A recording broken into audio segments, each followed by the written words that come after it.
Nama Buddhaya, I'm Chavani.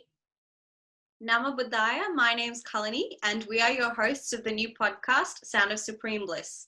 We just wanted to introduce ourselves and show our faces to the names and voices that you're going to hear in the upcoming episodes. So we're actually part of the Mahameonawa youth group here in Melbourne, and all of our podcasts will be going up online. We just wanted to simplify the Buddha's teachings for everyone to hear, so please follow us on Facebook and Instagram under the name Sound of Supreme Bliss. Stay tuned, we'll be posting weekly, and we hope that you can all join us. Namo Buddhaya. Nama Buddhaya.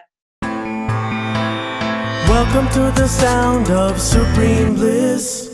This is one podcast you can't miss. Connecting real issues to the Buddhist teachings. To get the true meaning, come join the Sound of Supreme Bliss. Nama Buddhaya. Homage to the Blessed One, the Worthy One, the Supremely Enlightened One. Welcome to the first episode of Supreme Bliss. My name is Kalani, and I will be working alongside my Kalyana Mitta, Chavani! Nama Buddhaya, everyone. I send you all a warm welcome to the Sound of Supreme Bliss. Now, Kalani has mentioned Kalyana Mitta. Most of you may not know who a Kalyana Mitta is. Kalyana Mitta is a noble friend or a good spiritual friend. It means a special kind of friend who likes to help us practice the Supreme Buddha's teachings. It's hard to find people in the world to help us practice the Dhamma, so we can be happy knowing that we have found this rare opportunity. Dhamma is the Buddha's teachings. We have many Kalyana Mittas from being members of the Mahameonawa youth group in Melbourne, because we are both from Melbourne. And we will be conducting this program once a week on topics that are related to our lives and also align with the Buddha's teaching. So we hope that this program allows young adults around the world to find the solutions to their problems and to overcome difficult situations in their lives. We wish to bring Dhamma into your lives and help you work towards achieving the ultimate bliss of Nibbana. Today, we have decided to talk about this rare opportunity to learn and understand where our priorities should be. We do not get to hear the teachings of the Buddha in the Western world. It is even harder to access it during these times with the global pandemic. For example, right now in Melbourne, we're going through lockdown 2.0 is what we're calling it. And physically going to a temple is absolutely unimaginable. We can't even go anywhere outside of 5 kilometers unless you're going to work. I think after I got into Buddhism, I've been going to the temple a lot more, getting involved with helping with dana, so like giving food to the monks, cleaning up the temples. I think I've gotten a lot more involved in Buddhism after I got involved as a youth member. Yeah, definitely. I feel like being in a youth group is good in that way. Back here in Melbourne, the only thing that I would do, and this was also when I was like in school, regardless of whether I had tuition, the Sonorances call us the tea party because we would make and serve gilampasa for everyone at SIL. So Kalani has mentioned gilampasa. Gilampasa is a drink, it's a formal drink that is consumed once you've taken the 8 precepts, and it's usually something like black tea or juices. Anything without pulp or milk is what gilampasa is. And I've been doing that for the longest time, ever since like we first came to Australia when Mahameonawa first started. That's one thing I'm very proud of. And you should be proud of that. That's amazing. That's good on you. Yeah. Such a great memory as well. Yeah. Whether it's just, even though SIL is only once a month, it's still something that I'm very proud of for having that in my little book of merits, I guess. Yeah, no, that's good. And it takes a lot to even be on SIL, so good on you. During a time where the world may seem overwhelming and scary, you can help to prioritize your life and gain peace through the Buddha's teachings. And out of habit, when I get scared, I often start chanting the Buddha Nusati, or people know it as Iti Biso Gata. I do that too. Oh, there we go. Yeah. I think it's just habit. Amma's always said, it's like, if you get scared, if you have a nightmare, do that. And I was like, okay. Yeah. I didn't know what I was chanting at the time until I learned it recently. But yeah, it's something that gives me comfort even today. No, that's good. And it's one of the gathas that we know as well. And it's very simple. It's got like a little flow to it. So I think it's a very easy gatha to learn. And it's about the 9 qualities of the Buddha. I think that's a pretty good gatha to know in the time you get scared. Exactly. And you form habits, and that's a positive aspect to life as well. And out of curiosity, Kalani, other than your habit of chanting Itipiso Gatha, do you have any other habits that you've kind of stuck to after learning about the Buddha's teachings? Well, to be honest, I think I learned the benefits of Buddhism, like the effects of what I'm doing in terms of Buddhism a little bit later. But when I was in school, we had a lot of, so here in Melbourne, they pride themselves on their education about mental health and things like that in school. Yeah. So one of the things I would always say is, meditation is really, really good. And then I got into that through school because they'll be like, whenever you're stressed, it's always good to meditate. So the more I came to the temple and the more I spoke to people who meditate a bit more regularly, and then they kind of told me more of the benefits of it in terms of Buddhism and everything. That's one habit that I've kept. But yeah, that's a habit I'm trying to kind of procure and be better at. And also to be born at a time where we can hear Dhamma is very rare. And also Dhamma is rare in our current lives. It's not something that we see every day. And we find ourselves occupying our time with social media. We have Facebook, TikTok. Oh, don't forget Instagram and Snapchat. So it's very common to have accounts for these social media platforms. But instead of using it for gossip and wasting time on entertainment, there are other uses for it. You can try use these platforms to learn Buddhism. Because nowadays there's so much on Facebook, there's Colombo Dhamma Friends. There's Instagram, where also the Colombo Dhamma Friends. Podcasts on Spotify, Monks in the Morning. There's so many great platforms that we can now use whilst also using social media. It's a win-win. Yeah. But when you're using these social media platforms, you do get distracted and your attention is diverted and end up using it for useless entertainment. But examples are like the images that are constantly on feeds, like girls showing off their designer goods, handbags, jewelry. I get influenced. I'm human too. I see all these things. I'm like, oh, that's pretty. And then I Google the price and Amma conveniently happens to look over my shoulder and she's just like, oh, mokaddame. She gets so surprised. She's like, why is this so expensive? And she's like, you don't need these things. And she's right. She's always right. Your parents are always right. Yeah. Always listen to your parents. That's definitely a lesson in Buddhism. As a result, I feel like we are conditioned and pressured, right, to achieve a similar lifestyle, and we're all doing what we have seen in the Western world, which is chasing wealth. Yeah. And I feel like it's definitely influencing the rest of the world now as well. But yeah, I do feel like as a young adult, you're always pressured to obtain the newest new because you are seeing these images. And that's just the culture of the way the world works. You go out to lunch, you take a photo of it and you post it on social media. You're always constantly trying to show off what you're doing, primarily centered around showing off wealth and obtaining wealth. And as a result, it is very common to think that if people increase their wealth and status, they will become very happy, overjoyed, and better than everyone else, because that is what you see. That's the image that's portrayed in this world. You always see a happy girl holding the new iPhone. You never see someone holding the new iPhone being sad that they spent that amount of money. It's that the spending money and showing off wealth doesn't make you happy at the end of the day. Unless you use that spending money of buying the iPad and the iPhone and everything and download like the good things, like the Buddhist podcasts and following Colombo Dhamma Friends on Instagram. So you're constantly reminded, this is bad. So you need to get off it. Maybe listen to something on YouTube. It's your intention, like if you're buying it, I know so many people that buy things just to take a photo with it, and then it's like the joy of it is gone, like the novelty of it is gone, like they don't use it for all it's worth. And hopefully the more you listen to this program, we'll kind of dive into this a bit more in the upcoming weeks. The main point to focus on is that wealth isn't everything, and it isn't what's going to make you happy at the end of the day. Yeah, and it's interesting that you actually say that. And a question that should be considered is, what can we take from this life when we pass away? It's actually merit.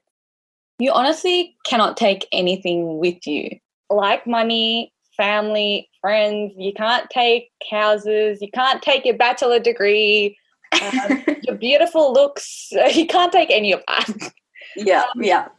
And the one thing you can take is merits, and that is the merits that you gain from following the teachings of the Supreme Buddha. Mm-hmm. What you didn't know is being guided by Dhamma helps secure a destination for the next life. Hey, Chavini, have you heard the saying, what goes around comes around?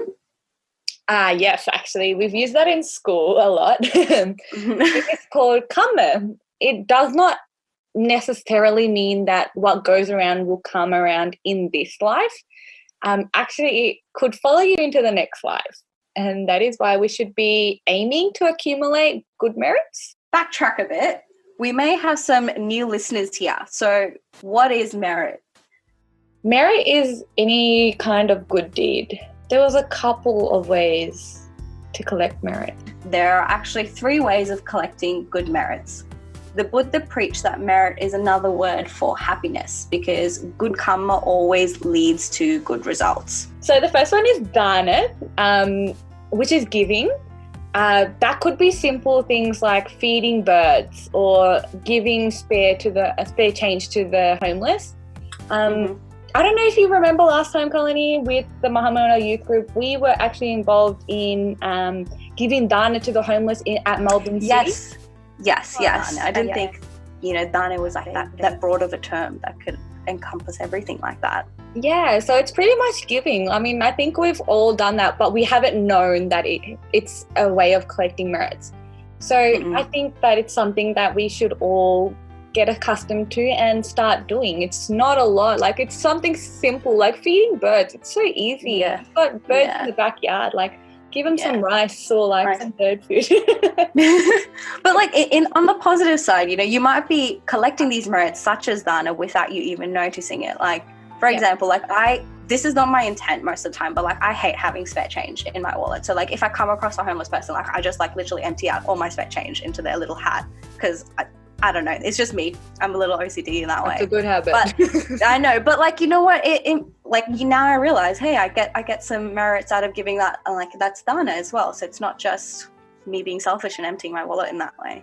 No, and you wouldn't know unless you learn about the Buddhist teachings, right? Yeah, exactly.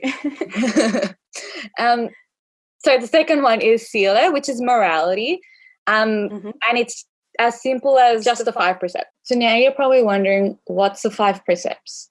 The 5 precepts is something that as Buddhists we follow very closely, and it should be incorporated in our lives as an everyday thing. It's to develop good qualities within the mind. The first one is abstain from killing beings.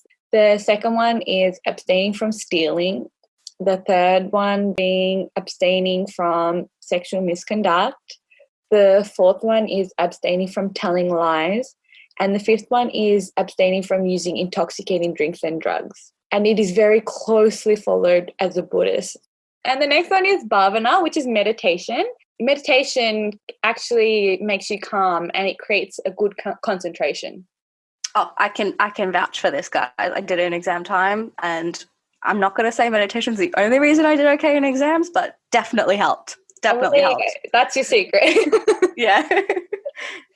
Actually, Kalani, quick question. Before you were involved in Buddhism or as a youth member of the Mahamona monastery, did you actually ever think about what would happen in the next life or where you'll be born?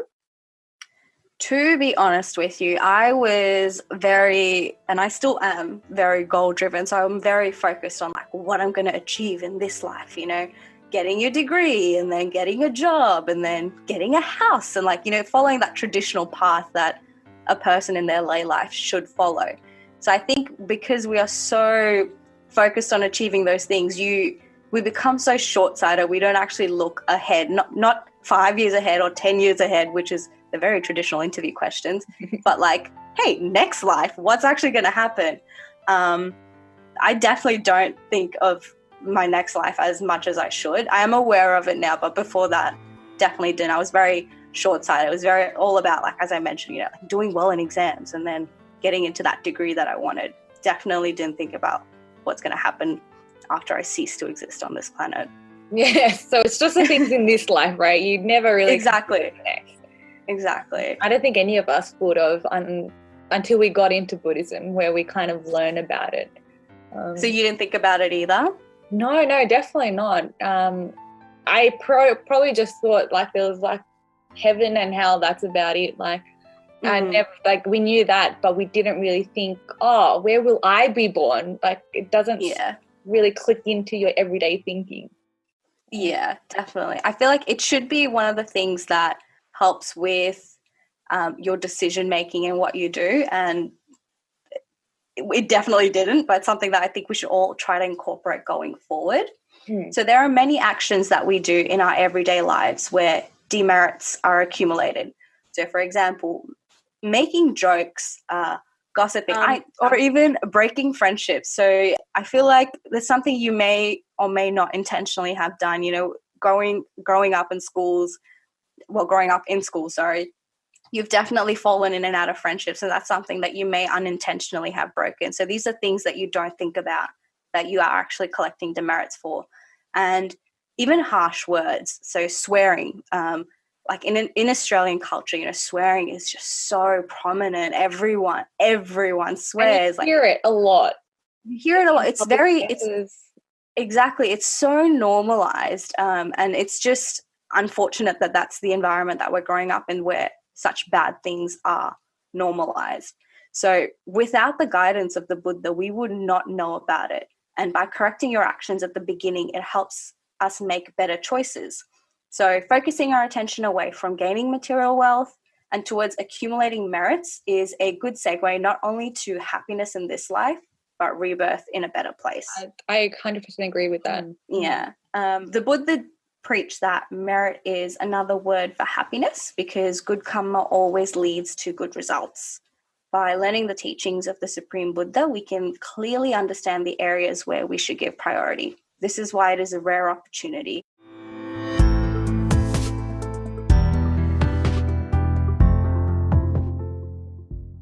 Since this is our first episode, we would like to get to know you and hear from you. We would like to introduce a weekly merit shout out. Firstly, go follow us on Instagram and Facebook. Search for The Sound of Supreme Bliss. Leave a comment or DM us of a meritorious deed that you have completed along with your name and location, and we'll give you a mention in the next episode. So, for example, Chavani from Melbourne, Australia, listened to a Dhamma discussion today. The goal of this shout out is to highlight that we can all do small things daily to accumulate merits. We would like to share the merits that we have gained with everyone today. So put your hands together, close your eyes, and think of all the good merits that you have gained. Let's share all the merits we have collected today with the heavenly beings, with our teacher, Most Venerable Kiribat Goda Nyanananda Thero, with the Venerable Sangha, and with all the participants of today's programs. May you all rejoice in these merits and realize the Four Noble Truths in this Gautama Buddha's dispensation. Sadhu, sadhu, sadhu. Oh, and one last thing, there are other places that you can access Dhamma as well. There's the Mahamona Facebook pages, for example, Colombo Dhamma Friends, and regional Facebook pages. Another example is the Mahamona Youth Group Melbourne. There is the website serenecolombo.org, which has a lot of information about the Buddhist teachings and in English as well. It's got videos, podcasts, and documents that you can read. There is also YouTube, Colombo Dhamma Friends. They've got 1-minute sermons, monks in the morning. And there's also on Spotify, there's podcasts of monks in the morning there for you to access as well. And hopefully will also be on Spotify for you to have a look at too.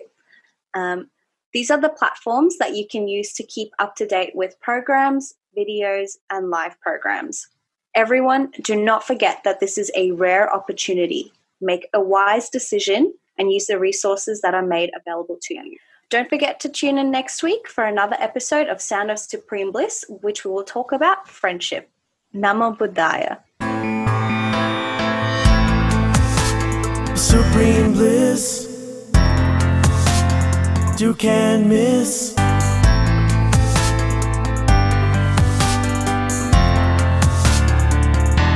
The sound of supreme bliss.